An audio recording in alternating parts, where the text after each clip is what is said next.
Hello. Hello, Birmingham, how are you? Oh, they're all quiet. Hello. Oi. Hello. Hello. So how are you, Birmingham? They're all still quiet, Manu. I don't know why. Hey guys, what's going on? Who's tough this fella? How are you, my friend? What's your name? Daniel. Daniel, good to meet you, brother. You're rocking out. Awesome, awesome. I see. Good stuff, brother. Hey. So, guys, Manu Bennett, great introduction. So, Hey, how are you? Hey. What's going on? so how are you, man? All good? I'm good, yeah. You know, I've been in Europe, I guess, for the past 4 weeks. I spent some time in Wales, gallivanting around, getting myself into mischief. Yeah. With actually, because you were talking about the VR headsets. Yeah. Yeah. I was in this most Welsh pub, like with a bunch of old Welsh guys, and this really, really old Welsh guy walks in with a VR set on, and all these guys are going, "What you doing there, Mickey? What is that thing?" And the next thing, these old Welsh guys are putting on these visors, standing going, "Oh my God!" It was. I've actually got it. I've got it. I'm going to put it on YouTube. It was so funny. Yeah. Wicked. So, we'll start with basically, have you seen any kind of Deathstroke cosplays around that you've been really kind of like taken with, or any of your characters really? Yeah. You know, I've seen a bunch of Deathstrokes actually, which is really, really cool. You know, I mean, it's a great outfit. It's a great character. I was very proud to play him. Yeah. I know Joe Manganiello is going to be reprising the role now in the film, and Joe's a friend of mine, so it's going to be interesting to see how he goes. Well, no, I was about to say, like, how was you ever approached beforehand to do that off of Joe, or before Joe, should I say, or did he ring you up and go, you know, is there anything you can tell me about Slade that maybe I've not read in the material that I've been given? No. We haven't had that discussion. I met Joe. It's funny because I was at San Diego Comic-Con in America, and I went to a party. I think it was for HBO. They had a private party, and at that party, I sat down and I talked to Joe Manganiello for about an hour, and then I got up and I went and talked to Andy Serkis for about an hour. Wow. And within the next 2 years, I'd done motion capture and literally stepped into the shoes of Andy Serkis, and now Joe Manganiello's stepping into the Deathstroke suit. Yeah, that's it. You know, and it's funny how this little bubble of time in the space of 2 hours, the three of us were having this little conversation, and since then there's been this exchange of titles, yeah. So, obviously with Arrow, you play Slade Wilson, like we've just touched on Deathstroke. Did you do what kind of research did you do going into that role? What did you get offered any material to do, or did you go off and do it yourself? For Deathstroke? Yeah, for Deathstroke. When I auditioned for the role of Slade Wilson, it wasn't called Slade Wilson at the audition. They were trying to hide the character information so that it wouldn't leak out. Literally, this is a funny story. I was actually in Kuwait. I was visiting the U.S. military on a USO tour, and I happened to meet a bunch of special forces guys. And I kind of got up in front of these bunch of special forces guys, and I said, who's like the badass? Like, who's like the Rambo out of your group? Like, who's seen the most action, been in the thick of it? And there was this bald guy called Knight. Come up here, brother. Come up. You know, and honestly, he looked really inconspicuous. You know, he was a little younger than you, I think, but but he's still bald. And this guy Knight came out, and I said to him, "Wow, I just want to shake your hand and feel your energy, and wow, you know, obviously you've been in the thick of war, and I've played a gladiator and called Spartacus, but I'd really have no idea about the thick of war, so I hopefully I'm sort of absorbing something from you now." And then I said to him, "Listen, like, can you show me something that special forces guys do? Like, you know, like when you go into stealth mode into villages, you know, and the dogs are barking, and I know the snipers have to shoot the dogs, and then the guys come in and it's hand-to-hand stuff. Like, what's something that you do? And in front of all of these soldiers at Camp Arafjan, I think I was in Kuwait, this guy grabbed me in a chokehold like this, and I started blanking out immediately. And Wow. and I was kind of embarrassed because I was in front of all of these soldiers, and they'd all been coming up going, "Oh, we love Crixus, we love Crixus." And all of a sudden, this guy, Knight, was going, "I'm going to show you guys that this guy's just an actor." Right? Oh, yeah. He's not really choking me. It's okay. It's okay. Anyway, so this guy was grabbing me like this, and I grabbed him by the balls as hard as I could. Oh, and I was like, I won't really do it. Sorry, kids. There's a bit of adult humor here.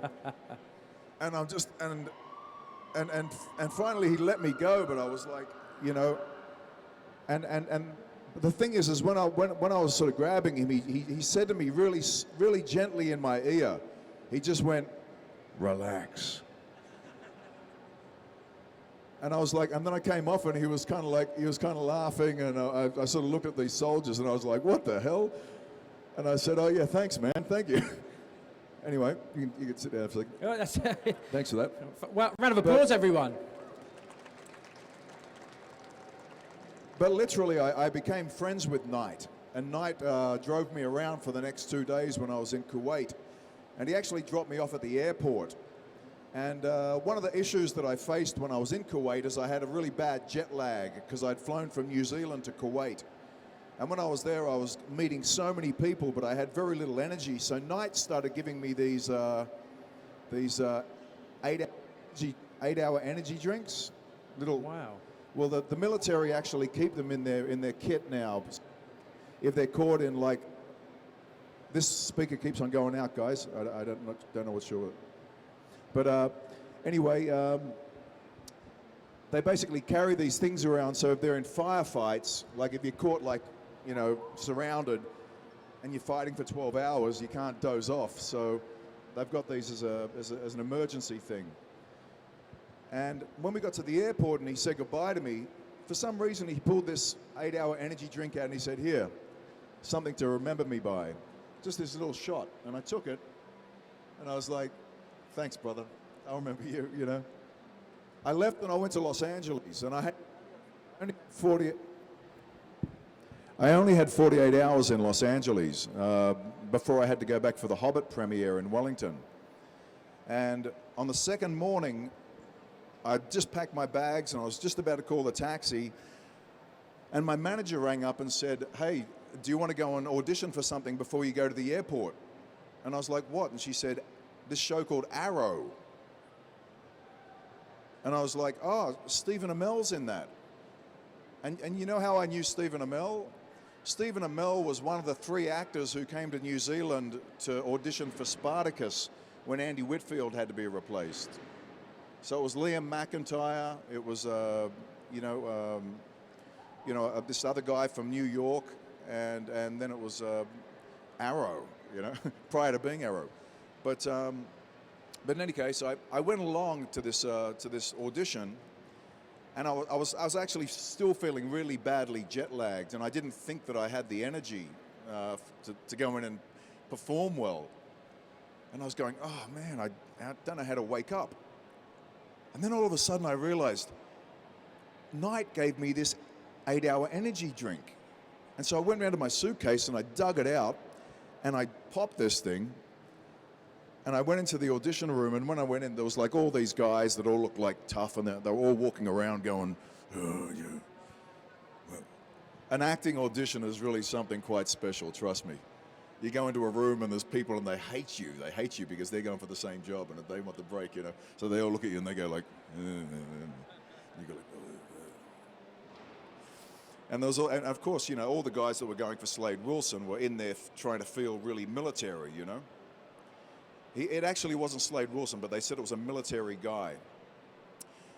Anyway, so this 8-hour energy drink started to kick in. And I'm going like, "Oh, okay, I'm starting to feel a bit better now." And anyway, they bought me because I hadn't had the sides yet, so they bought me the script.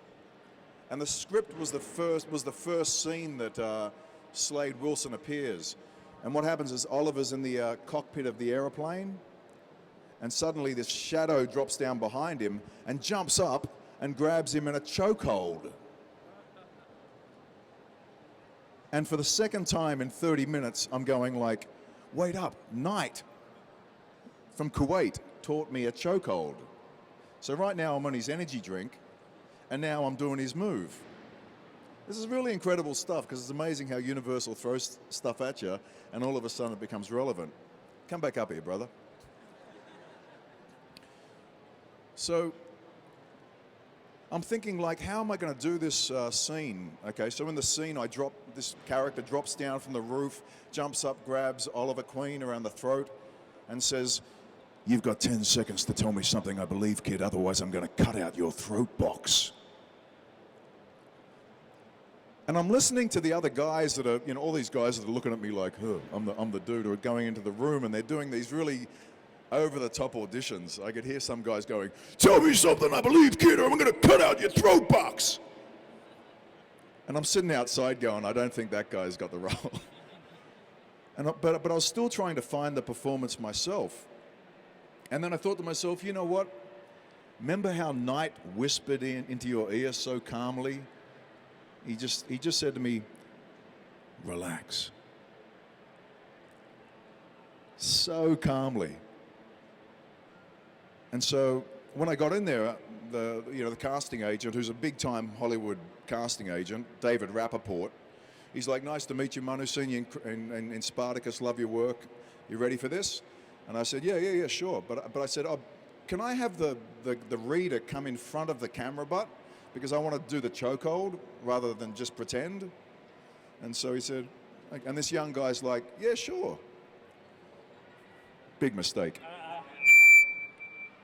So David Rappaport's going like, are you ready? And I said, yeah, okay, let's do it. And so I grabbed this guy in the chokehold, right? He wasn't this tall, actually. He was about there, yeah. So I grabbed him, and I'm sort of applying a little bit of pressure, but I didn't think too much. And David Rappaport says, "You ready?" I said, "Yeah, man, I'm ready. Let's do it. So he said, "Okay, go for it. You got 10 seconds to tell me something I believe, kid. Otherwise, I'm going to cut out your throat box." At which point, the reader fell unconscious. Go down. Lie on the floor. The reader in my audition for Arrow was knocked unconscious and was lying on the floor in front of my feet at my audition for Deathstroke, unconscious on the floor. And I looked up at David Rappaport and I said, "Is this part of the scene?" And he said, "No, I think you've knocked him out." And I was like, kid, hey, you okay? You okay?" And he came to, because this sort of a chokehold, it blocks some oxygen and blood supply, and you faint, but it's only for a couple of seconds, And so the kid got up, and I was like, "Oh, sorry about that, man. Sorry about that." And David Rappaport said, "Go wash your face," to the kid. So the kid left. Thank you for your help. Round of applause. And now I'm standing in front of like one of Los Angeles' top casting directors, thinking I'm never going to get a cast ever again in Los Angeles. I thought, this guy's going to ring the police or something. I don't know what it was. And I said, "Listen, David, I've just been in Kuwait, and I just met a guy who is this guy. He's Special Forces. He showed me how to do that chokehold. Obviously, it works. He gave me an 8-hour energy drink. I had such bad jet lag that I feel like the energy of a soldier right now that has to stay awake, that has to perform. And I've come in here putting everything I possibly could into this role. And I'm sorry about that, but I've brought the guy into this room with me." And he said to me, "Listen, I think what you did was absolutely perfect. Come and have a look. So I run around the back of the camera. We're both watching the replay. This guy's eyes go like this. He falls out like gosh. And he said to me, I mean, bless his soul, he said to me, you know what? You did harness the energy and it was perfect. And I think you're up for a good shot at this role. So I flew all the way to New Zealand and got to the Hobbit premiere. And then the next morning after the Hobbit premiere in Wellington, New Zealand, I got a phone call and they said I had to be on a plane on Thursday to fly to Vancouver. So this was Monday, so I had 3 days to jump back on a plane, pack all my bags, and move to Vancouver. When I got to Vancouver airport, I had to go through immigration. And as I said, when I went to the audition, it wasn't called Slade Wilson. It was called, like, I don't know, Bob, let's say, the character. And I was lined up to get my immigration papers, and suddenly my manager rings me, and she says, oh, check out Variety magazine. They've just announced, you know, or Hollywood Reporter, they've just announced that you've been cast in the series. And so she's on the phone, and I look it up, and it says, and I was like, Slade Wilson, that's not who I read for. And the guy behind the immigration counter said, are you playing Slade Wilson? And I said, yeah. And he goes, man, that's Deathstroke. He's badass. So I actually found out about who the character was through the guy at the Canadian immigration. Of course, I then went to the office and they told me, but yeah, it was a funny process. Wow, wow, round of applause. Manu Bennett. Dude. I have to say, we're running out of time. That was an amazing story, man. Thank you so much for sharing that with us. I'm going to go right on to Death Race 2050. You're playing Frankenstein. Can you tell us a bit? Your boy there loves that. Yeah. So can you tell us a bit about that character for us, please? Yeah, sure. You know, I mean, the Death Race 2050 was originally Death Race 2010, which had David Carradine, the old kung fu actor. It was a really interesting film in its time. It had a kind of a quirky, you know, sexy, hippie 70s, 60s, 70s feel to it. It was also one of the first films of Sylvester Stallone. Yep. And you know, it was interesting. And what they wanted to do with this one was to remake that one. Yep. So this one's, a lot of people ask me, you know, are you playing like like Jason Statham? You know, are you kind of like in a modern prisoner kind of, you know, Mad Max tough guy kind of thing like that? This is a lot more tongue-in-cheek. Yeah.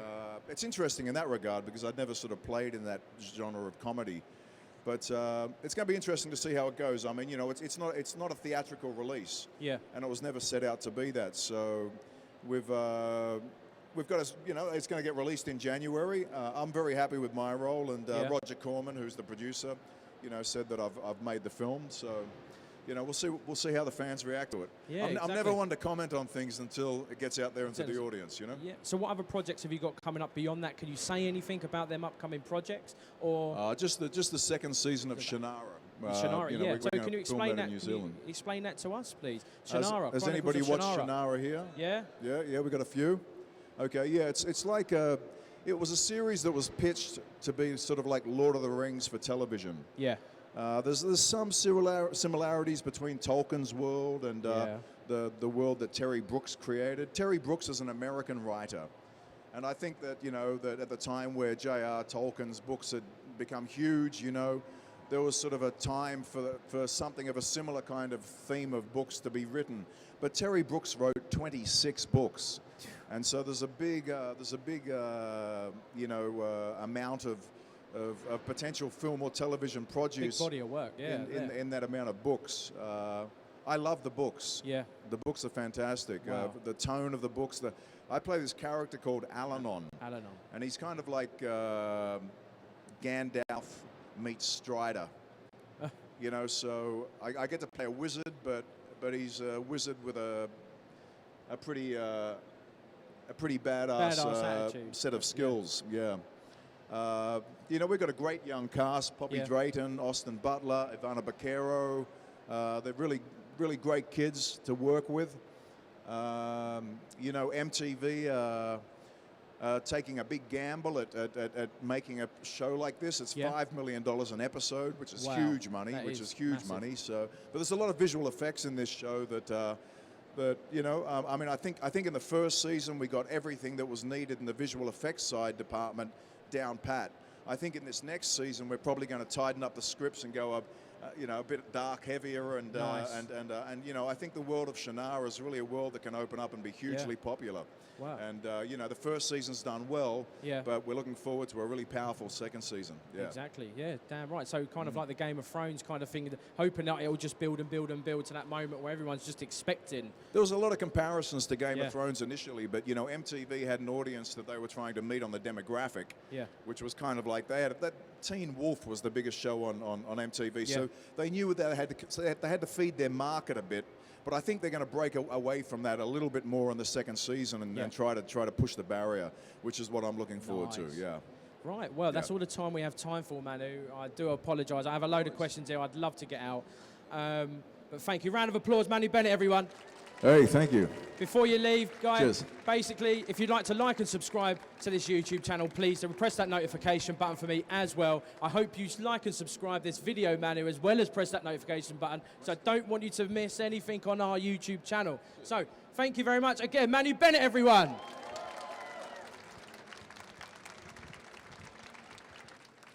we have a quick social media picture? Is that cool, dude?